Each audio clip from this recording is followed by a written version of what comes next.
indoor air, and instead of probably scaring people, it would be ideal to give them comfort also by telling them that there are ways to control the air that they breathe inside their homes.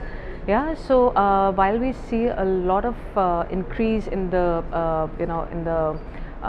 numbers of people suffering from respiratory disorders, etc., and also a lot of kids who are getting allergies these days, but it's also important to know what is really causing it, and the hidden culprit is pretty much inside their homes, in the form of the dust mites, in the form of the formaldehyde, in the form of the benzene gases or the toluene gases that come out from our gas fumes, etc.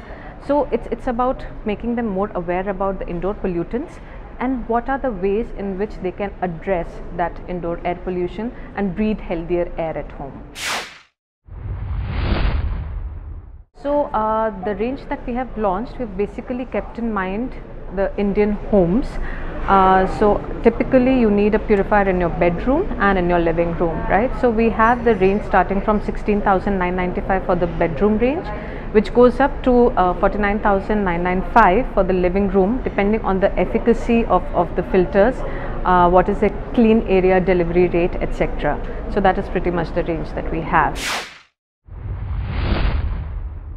What Philips intends doing is really call it out as an innovation that is made for the people to make their lives better. Yeah, so keeping that in mind, I think as a company who is bringing innovative products to people, our vision is really to create the market.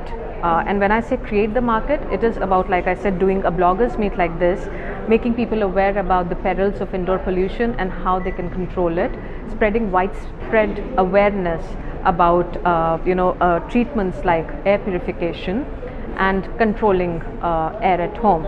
So I think more in terms of category creation is where we will put our efforts in. It's a tough category. It's a tough category. Why I say that is because in the whole hierarchy of problems or issues that people have, respiratory or allergy and general preventive health being vague ranks much lower than bigger challenges like heart illness or diabetes and other such things, right?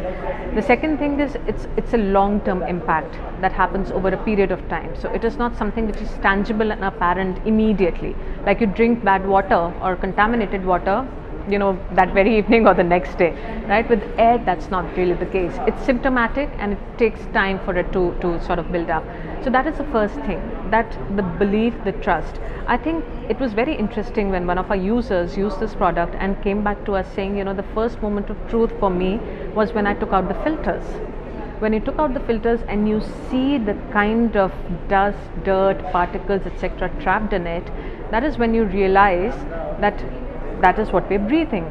I think it's a matter of time when people realize that this filter is testimony of the fact that this is what we've been breathing, and this is what the purifier prevented us from breathing. So that is really the challenge that we're facing right now. But like I said, the one way of overcoming that is really through the demos that we do, and the second thing is people's testimonials. Ultimately, the people who use it, they find value in it, and when they come back and tell us that yes, your product is helping us, that is when I think talking about their experiences and driving that word of mouth is the way we can really counter any kind of objections or any concerns that people may have.